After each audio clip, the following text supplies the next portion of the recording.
بسم اللہ الرحمن الرحیم نحمده ونصلي على رسوله الكريم اما بعد بسم اللہ الرحمن الرحیم۔ عزیز طلباء، آج ہم کنز الدقائق حصہ دوم سبق نمبر 58 شروع کر رہے ہیں۔ اس سبق میں ہم کتاب الکفالہ سے متعلق پڑھیں گے۔ کتاب الکفالہ کا میں نے تفصیلاً ذکر کیا تھا، اور ساتھ ہی ہم نے کفالہ کی لغوی اور اصطلاحی تعریف بھی پڑھی تھی۔ اصطلاحی تعریف کی کچھ تفصیل باقی تھی، اکثر تفصیل تو سبق نمبر 57 میں ہم پڑھ چکے، کچھ تفصیل اس کی باقی ہے۔ انشاءاللہ آج کے سبق میں اس اصطلاحی تعریف کی مزید تفصیل اور اس کے ساتھ کفالہ کی آج کے سبق میں ہم پڑھیں گے۔ عزیز طلباء، تو آتے ہیں کتاب کی طرف۔ سب سے پہلے ہم عبارت پڑھتے ہیں۔ کتاب الکفالۃ ہی ضم ذمۃ الی ذمۃ فی المطالبۃ وتصح بالنفس وان تعددت بکفلت بنفسه وبما عبر به عن البدن وبجزء شائع وبضمن ضمنته وبعلي او الی وأنا زعيم به وقبيل به لا بأنا ضامن لمعرفته۔ مصنف علیہ الرحمہ کفالہ کی اصطلاحی تعریف ذکر فرما رہے تھے، تو فرماتے ہیں ضم ذمۃ الی ذمۃ فی المطالبۃ، کہ کفالہ اصطلاح میں شرعاً کہتے ہیں وہ ایک ذمے کا دوسرے ذمے کی طرف منتقل ہونا مطالبے میں، ایک ذمے کا دوسرے ذمہ کے ساتھ ملنا مطالبہ میں۔ سبق نمبر 57 میں نے بتایا تھا کہ ذمہ کہتے ہیں ایسے وظیفے کو جس کی وجہ سے انسان شرعاً مکلف بنے اور مکلف ہونا اس کا معلوم ہو، یعنی وہ دین کی قبول کرنے کی اہلیت شرعاً رکھتا ہو۔ فی المطالبۃ، یعنی عقد کفالت میں دین ایک کے ذمہ سے دوسرے کے ذمہ کی طرف منتقل ہوتا ہے، لیکن یہ انتقال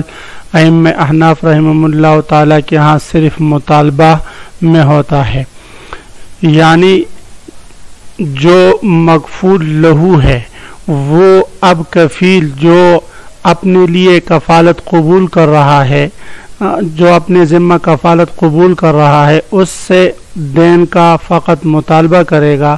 اس عقد کفالت سے یہ نہیں ہوگا کہ دین مکفول عنہ کے ذمے سے اٹھ کر مکفول لہو پر آ جائے گا اور کفیل پر آ جائے گا، اور اب جو ہے کفیل ہی اس دین کا ذمہ دار ہوگا، مکفول عنہ سے مطالبہ نہیں ہوگا، یہ بات نہیں۔ جبکہ اس میں امام مالک رحمہ اللہ تعالیٰ فرماتے ہیں کہ یبرأ الاسیل،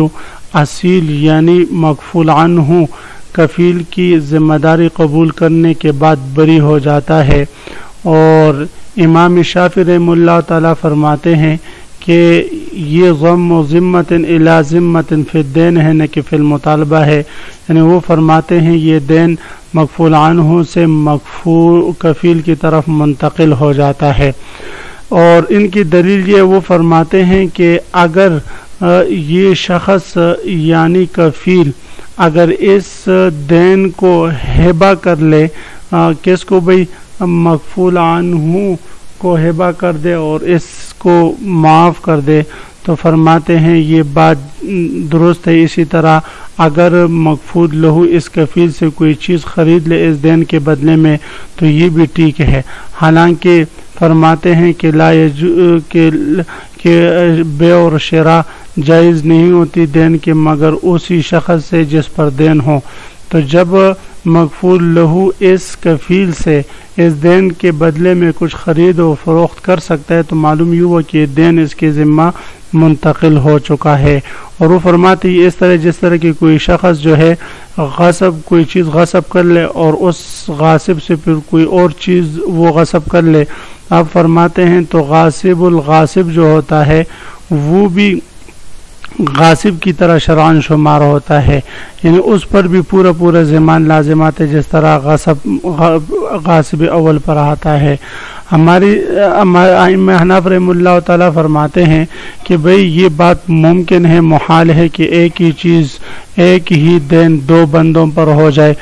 تو ایک پر بھی دین اور دوسرے پر بھی دین ہو، یہ تو ممکن نہیں۔ اسی طرح ائمہ حنف رحم اللہ تعالیٰ فرماتے ہیں کہ دو بندوں پر اس دین کا ہونا ممکن ناممکن اور محال اس وجہ سے بھی ہے کہ یہ دین وہ مغفور لہو صرف ایک ہی بندے سے وصول کر سکتا ہے، دونوں سے وصول نہیں کر سکتا۔ یہ اس بات کی دلیل ہے کہ دین ایک ہی بندے کے ذمہ پر ہوگا، البتہ مطالبہ ایک سے دوسرے کی طرف منتقل ہو جائے گا۔ بہرحال یہ بات کہنا کہ مطالبہ دو بندوں پر تنہا نہیں ہو سکتا جب تک کہ دین نہ ہو، یعنی امام شافعی رحمہ اللہ تعالیٰ نے یہ کہا تھا کہ جب کفیل پر دین لازم نہیں ہے تو مطالبہ اس پر کیسے لازم ہوگا؟ تو جواب یہ دیتے ہیں محنف کہ جس طرح کوئی شخص کفیل جو ہے، وکیل جو ہے، وہ کسی سے کوئی گاڑی وغیرہ خرید لے تو اب اس گاڑی کی قیمت کا مطالبہ بائع اس وکیل سے بھی کر سکتے اور اس کے موکل سے بھی کر سکتے، تو دونوں سے مطالبہ کا حق اس کو تو ہے، حالانکہ دین تو صرف موکل پر ہوتا ہے نہ کہ وکیل پر ہوتا ہے۔ اسی طرح ائمہ حنف رحم اللہ تعالیٰ فرماتے ہیں کہ ہبہ اور شراء میں جو ہے وہ ضرورت کی بنا پر جو ہے ہم نے اس کو جائز قرار دے دیا کہ وہ چلو بھی اس کی طرف سے دین ادا کر رہے تو چاہے جس طرح نقد کی صورت میں ادا کر سکتے تو اس طرح ہبہ اور شراء کی صورت میں بھی ادا کر سکتا ہے، تو یہ بیع الدین بالدین لازم، بیع الدین ممن لا یجوز علیہ الدین، یہ اس صورت میں نہیں آئے گا بوجہ ضرورت کے۔ عزیز طلبہ، یہ فائدہ دوبارہ بھی سن لے، سبق نمبر 57 بھی ہم نے پڑھا تھا کہ صاحب حق جو ہوتا ہے اس کو مغفور لہو کہتے ہیں، اور ضامن جو ہوتا ہے اس کو کفیل کہتے ہیں، اور مال کو جو ہے مغفور بھی کہتے ہیں، والمطلوب یسمى اصیلا مغفولا عنہ، جس کی طرف سے انسان کفالت قبول کرتا ہے، اپنے ذمہ لیتا ہے، اس کو مغفور عنہ یا اصیل کہتے ہیں۔ تو مصنف علیہ رحمہ فرما رہے یضم ذمۃ الی ذمۃ فی المطالبۃ، وہ ایک ذمے کا دوسرے ذمے کے ساتھ ملنا ہے مطالبہ میں، ایک ذمے کا دوسرے ذمے کے ساتھ ملنا ہے مطالبہ میں، نہ کہ اصل دین میں، جیسے کہ امام شافعی رحمہ اللہ تعالیٰ فرماتے ہیں۔ وتصح بالنفس، اب یہاں سے مصنف علیہ رحمہ کفالت کی دو قسموں کی طرف اشارہ فرما رہے، ایک کفالت بالنفس اور دوسرے کفالت بالمال۔ تو مصنف علیہ رحمہ سب سے پہلے کفالت بالنفس کو ذکر کریں گے اور اس کی جملہ احکامات کو ذکر کریں گے، اس کے بعد پھر کفالت بالمال کی طرف آئیں گے۔ تو مصنف علیہ رحمہ نے کفالت بالنفس کا ذکر کرتے ہوئے فرمایا وتصح بالنفس، کفالت بالنفس جائز ہے۔ کفالت بالنفس کی صورت یہ ہے عزیز طلبہ کہ کسی شخص پر کیس ہو اور قاضی کی عدالت میں اس کا حاضر ہونا ضروری ہے، پولیس شرطہ اس کو گرفتار کر کے لے جا رہی ہے تو وہ کہتے بھئی عدالت تو کل صبح لگے گی، ابھی مجھے کیوں گرفتار کر رہے ہو؟ شرطہ والے کہیں بھئی کہ کل تو عدالت میں نہیں آئے گا، تو اس کا بھائی یا اس کا چچا وغیرہ زمان لے لے کہ اس کو عدالت میں حاضر کرنا میری ذمہ داری ہے، تو اس کو کفالت بالنفس کہتے ہیں۔ تو اس نے اس کی کفالت، نفس کی کفالت لے لی، جی کی کفالت لے لی۔ کفالت بالنفس یہ ائمہ حنف رحم اللہ تعالیٰ کے ہاں جائز، امام شافعی رحم اللہ تعالیٰ فرماتے کفالت بالنفس جائز نہیں۔ وہ فرماتے جائز اس لیے نہیں ہے کہ اس شخص کی ذات کے حوالہ کرنے پر اس کو قدرت حاصل نہیں ہے، وہ خود مختار ہے، مغفوران خود مختار ہے، اور جب وہ خود مختار بندہ ہے تو اب اس کی خود مختاری کو دیکھا جائے تو یہ کفیل اس کو حوالہ کرنے پر قادر نہیں ہوگا، اس لیے کہ اس کو تو اس پر ولایت حاصل نہیں۔ جب ولایت حاصل نہیں ہے اور خصوصاً جب اس کی اجازت کے بغیر کفیل بن رہا ہے تو فرماتے اس صورت میں ابھی کفالت بالنفس جائز نہیں ہوگا، امام شافعی رحمہ اللہ تعالیٰ فرماتے ہیں۔ اور ہماری دلیل جو مشہور مذہب ہے اس کی دلیل یہ ہے کہ آپ صلی اللہ علیہ وسلم نے فرمایا الزائم غارم، کہ کفیل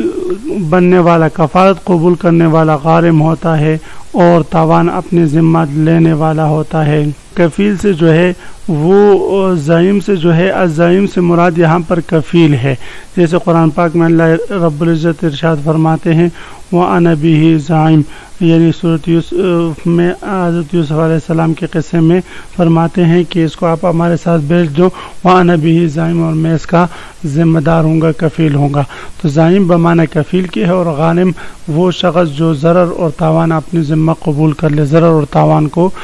قبول کرنے والے کو غارم کہتے ہیں۔ تو گویا کہ کفیل تاوان قبول کرنے والا ہے، تو اور یہ مطلق ہے، اور المطلق یجری علی اطلاقہ، جب کفیل تاوان قبول کرتا ہے، اپنے ذمہ کچھ چیز لے لیتا ہے، ضرر لیتا ہے، تو یہ ضرر مال کی صورت میں بھی ہو سکتا ہے، نفس کی صورت میں بھی ہو سکتا ہے، لہذا یہ اس کے لیے جائز ہے، کفالت بالنفس بھی جائز ہوگا۔ دوسری بات یہ ہے کہ امام شافعی رحمہ اللہ تعالیٰ نے فرمایا تھا کہ کفالت بالنفس میں اس کو اس پر ولایت حاصل نہیں، جب ولایت حاصل نہیں ہے تو اس کے حوالہ کرنے پر بھی یہ قادر نہیں ہوگا۔ ائمہ حناف فرماتے ہیں کہ اس کا حوالہ کرنے پر وہ قادر ہے، اس لیے کہ اپنے ساتھ کچھ معاون وغیرہ لے کر یا ویسے اس کو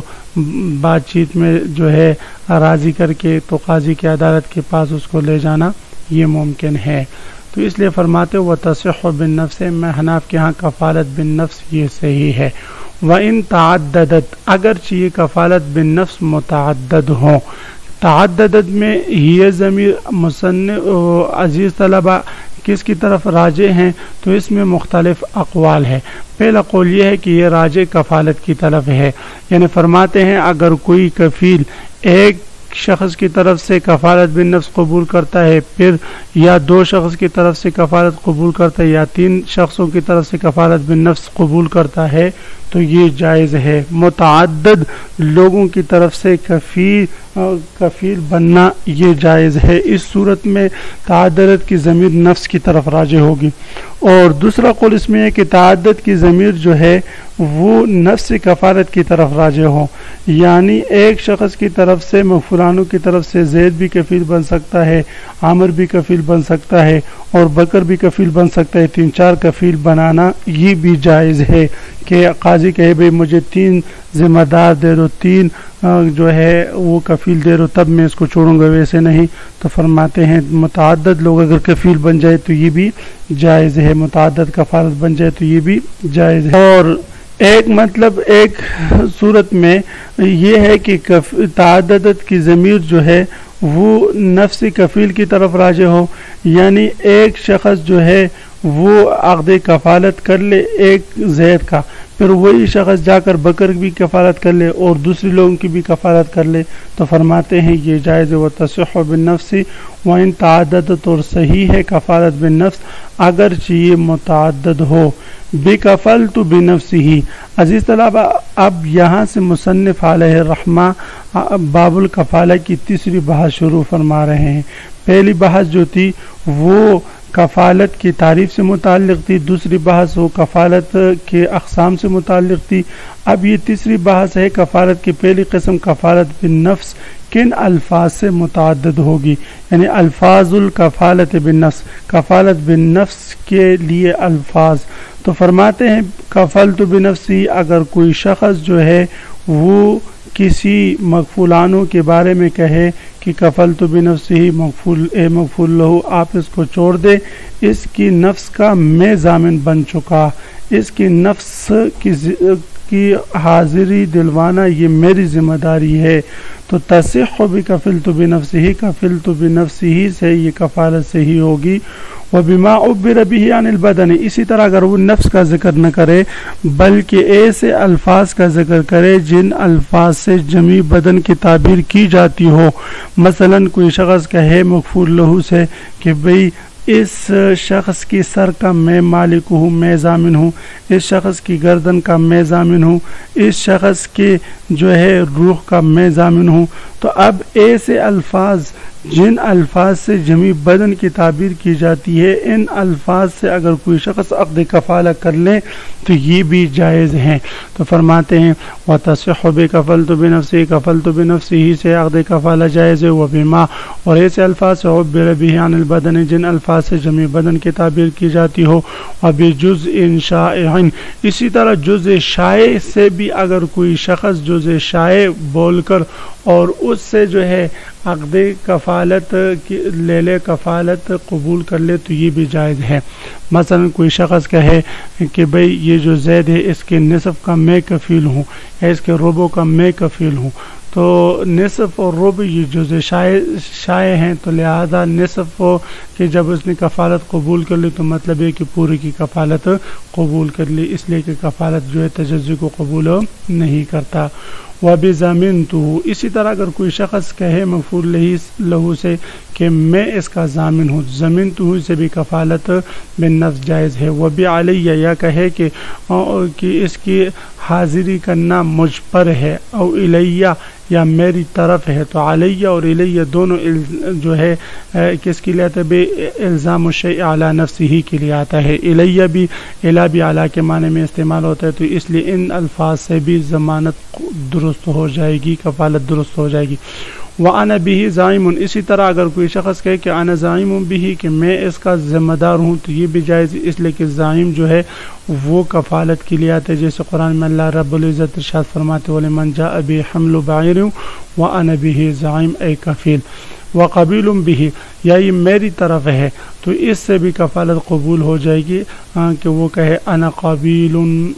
لہو، کہ میں وہ میری طرف ہے، میں اس کا حاضر کروں گا وغیرہ ذالک۔ لا بِأَنَا ضَامِنٌ لِمَعْرِفَتِهِ، ہاں اگر کوئی شخص یوں کہے کہ اس کی پہچان کا، اس کے تعارف کا، اس کے جاننے کا اور اس کے خاندان کی پہچان کا میں ضامن ہوں، اس کے پورے خاندان کو میں جانتا ہوں، تو اس سے جو ہے کفالت درست نہیں ہوگی طرفین رحمہ اللہ تعالیٰ کے ہاں۔ امام یوسف رحمہ اللہ تعالیٰ فرماتے ہیں ضامن لمعرفته سے بھی کفالت درست ہو جائے گی، اس لیے کہ وہ فرماتے ہیں عرف میں یہ بھی کفالت کے معنی میں استعمال ہوتا ہے۔ تو عزیز طلبہ، آج کے سبق کا خلاصہ یہ ہوا کہ ہم نے کفالت کی اصطلاحی تعریف کی مزید وضاحت پڑھی، اور اس کے ساتھ ہم نے عقد کفالت کی قسمیں پڑھی، اور اس کے بعد عقد کفالت کن الفاظ سے درست ہوتا ہے۔ کفالت بالنفس کے متعدد الفاظ ہم نے پڑھے، لیکن ضابطہ یہ ہے کہ ہر ایسا لفظ جس سے نفس کی تعبیر کی جاتی ہو، چاہے جمی بدن کی تعبیر کی جاتی ہو، یا ہر ایسا لفظ جو